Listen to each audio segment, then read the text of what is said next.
혹시 오타게라고 아는 사람 있으려나? 오타게. 나도 방금 이거 대본 쓰면서 알게 됐는데 사실 며칠 전에 어떤 영상을 봤었거든. 유튜브에다가 씹덕춤이라 검색하면 뭐가 나올 거야. 그게 오타게라더라고. 그래가지고 뭐 그런 영상들 가끔씩 어쩌다 보긴 했던 것들인데 근데 이게 볼 때마다 충격이었고 그리고 얼마 전에 봤을 때도 뭔가 또 충격이었던 거지. 야, 볼 때마다 적응이 안 돼, 적응이. 그래가지고 도대체 저럴 수 있는 원동력이 그게 뭔가 너무 궁금하더라고. 그래서 한번 찾아봤는데 그때는 도저히 못 찾겠었고 근데 그게 오타게란 걸 알았다면 그럼 내가 어떤 마법의 금서목록이랑 어떤 과학의 초전자포란 애니메이션을 안 봤을 텐데. 아니 이게 찾다 보니까 이 애니메이션 OST에 맞춰서 춤춘다는 걸 봐가지고 그래가지고 도대체 이게 어떤 애니메이션인가. 그래서 이거부터 보게 됐던 거지. 그래서 나온 주제가 오늘 제목이야. 사이버 음기. 아직 끝까지 다 보진 못했어. 이게 총 시리즈가 6개가 돼가지고 그 중에 절반만 봤지. 근데 그것만 해도 다 합쳐서 거의 60편이 넘다 보니까 한 편에 대충 20분씩 잡으면 1800분. 그래서 틈날 때마다 이거 보느라 거의 30시간 넘게 날라갔는데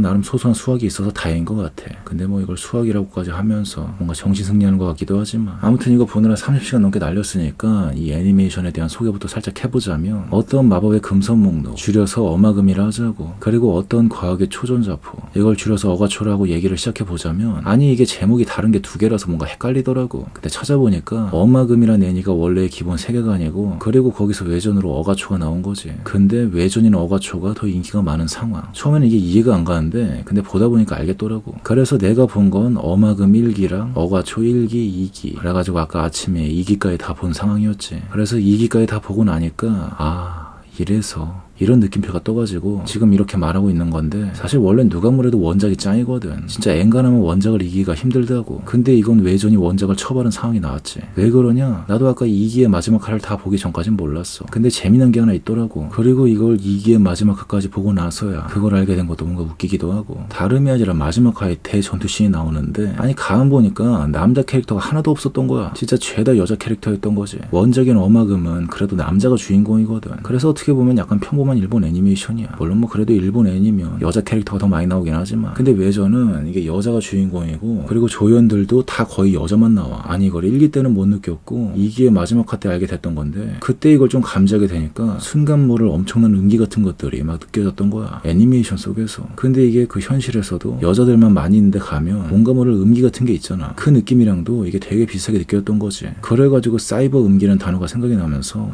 이거구나 이렇게 된 건데 근데 진짜 그런 거 같더라고. 이게 현실에서 음기를 만날 수가 없으니까 가상 공간에서 대리만족을 하는 느낌. 그래서 씹덕 애니들 중에서 진짜 씹덕들이 유난 떠는 애니들을 가만 보면 이 음기가 강한 게 있어. 그래서 이것도 어떻게 보면 진짜 하도 유난들을 떨길래 뭔가에서 애니메이션 좀 봤다가 훅 빠져들어가지고 책까지 사서 보게 된 거였거든. 근데 뭐 이건 그 정도까지 음기가 넘쳤던 것 같지는 않고 아니다 안 본 지 좀 돼가지고 다시 보면 또 어떻게 느낄지 모르겠네. 뭐 그런 건 나중에 다 보고 나서 얘기해보기로 하고 아무튼 마지막 화에 다 모여서 전투씬을 하는데 아니 가만 보니까 이게 죄다 여자인 걸 보고서 잠깐만 그러고 보니까 죄다 여자 캐릭터만 있었네. 물론 어느 정도 주제가 흥미로운 것도 있었어. 근데 거기에 음기도 가득해가지고 그거에 뭔가 좀 휘말려서 더 빠져들었던 게 아닌가 하는 느낌. 그러면서 막 다른 것들도 연계가 되면서 이런저런 생각들이 들더라고. 예컨대 아이돌에 빠지는 것도 마찬가지겠지. 남자가 여자 아이돌에 빠지는 것뿐만 아니라 여자가 남자 아이돌에 빠지는 것도 마찬가지. 어떻게 보면 양기에 빠진 느낌인 거지. 근데 뭐 설마 양기 음기라 해서 왜 여자가 음기고 남자는 양기냐 뭐 이런 걸로 따지는 사람은 없겠지. 꼬우면 여자가 양기 하던가 뭐 그딴 건 상관없어. 근데 확실한 건 남자가 가득한 공간에 여자의 존재가 유별나게 느껴지는 거랑 그리고 그 반대로 여자가 가득한 공간에 남자의 존재가 유별나게 느껴지는 건 뭔가 다들 공감하는 게 있잖아. 그래서 진짜 남녀가 풍기는 그 뭔가 모를 남다른 기운들이 있단 말이야. 특히 특정 나이대. 예컨대 애새끼에서 소녀이나 소녀로 넘어갔을 때부터 아저씨나 아줌마가 되기 전이라 보면 되겠지. 마치 남자 화장실에서 오줌 싸는데 아줌마가 들어와서 청소하는 게 뭔가 아무렇지도 않은 것 마냥. 물론 여자는 좀 다르겠지. 아저씨가 여자 화장실 청소하러 들어오는 건 이건 좀 다른 얘기고. 근데 여자한테는 어떻게 보면 경비 아저씨로 예를 들면 괜찮으려나? 예컨대 경비 아저씨가 아무리 잘해주고 잘 챙겨줘도 뭔가 남자로 느껴지는 건 없을 거 아니야. 근데 방탄소년단에 누가 우리 집에 경비 아저씨라 생각해봐. 그럼 얘기가 달라진다고. 그때부터는 그 경비 아저씨가 내뿜는 양기가 진짜 장난 아니게 느껴질 거란 말이야. 마치 좀 이런 느낌. 그래서 씹덕들이 여자 캐릭터 물고 빠는 거랑 현실에서 여자 아이돌이나 남자 아이돌 물고 빠는 거랑 뭔가 같은 메커니즘이 있는 것 같은 느낌적인 느낌이 있었는데 그래서 이번에 느꼈던 사이버 음기랑 키워드로 한번 쭉 비교해보니까 이것들이 뭔가 다 같은 주파수 안에서 공명하는 방송하는 것 같은 느낌이 있더라고. 그리고 또 이건 노래도 마찬가지야. 가끔씩 내가 여자 노래에 꽂혀가지고 그거만 겁나게 들을 때가 있거든. 근데 이것도 가만 생각해보면 그 여자 목소리에서 나오는 음기에 내가 취한 거지 노래를 들으려고 하는 게 아니었던 것 같더라고. 왜냐면 발성적으로 따져보면 노래 겁나 못하거든. 근데 이상하게 자꾸 땡겨. 게다가 나는 목소리 좋은 여자가 이상형인 것도 있어서 그런가. 그래서 어떻게 보면 이게 더 영향이 컸던 거지. 그래서 마침 아까 맥도날드에서 햄버거 좀 먹는데 갑자기 남자 아이돌 노래가 나왔던 거야. 그리고 오늘 나는 음기, 양기 이게 막 머릿속에 가득했어서 그런가 뭔가 그 노래에서 양기가 너무 가득하게 나오는 게 느껴지더라고. 그래서 가뜩이나 남자 아이돌 노래 별로 안 좋아했는데 와 이런 개념을 머릿속에 담고 들으면서 느끼게 되니까 이게 역겨워서 못 듣겠더라고 진짜. 그러면서 씹덕들이 물고 빠는 애니 음악 들어보면 죄다 여자 목소리야 여자 목소리. 거기에 하나같이 음기가 가득해. 그래가지고 이렇게 빠졌던 거였더라고. 그래서 오늘 이걸 주제로 대본 쓰다가 다시 한번 그 춤의 정체에 대해 찾다 보니 그게 오타게라고 하는 걸 이제 알게 됐던 거지. 한번 검색해서 보면 뭔가 재밌어. 예전에 뭐 때로는 저렇게 자기가 좋아하는 거에 그 누구의 눈치도 안 보고 몰입하는 모습이 약간 배울 점도 있는 것 같구나 했다가 근데 오늘 사이버 음기란 색안경을 쓰고 한번 다시 보니까 이게 뭔가 음기에 목말라 몸부림치는 모습으로 보이기도 해서 약간 씁쓸하기도 하더라고. 물론 사이버 양기란 색안경을 쓰고 다른 곳들을 둘러보게 되면 그럼 이게 뭔가 씹덕들이 저러고 있는 꼬라지랑 비슷한 풍경도 나오기도 해서 뭐 누가 잘나고 못났냐 이런 걸 말하고 싶진 않고 그냥 뭐 그런 거지. 씹덕들만 그런 거 가지고 까기에는 자칭 현실에서 나름의 건전한 문화를 즐기고 있다고 자부하기엔 이래저래 다들 비슷한 함정도 있다 이거지. 아무튼 뭐 그래가지고 좀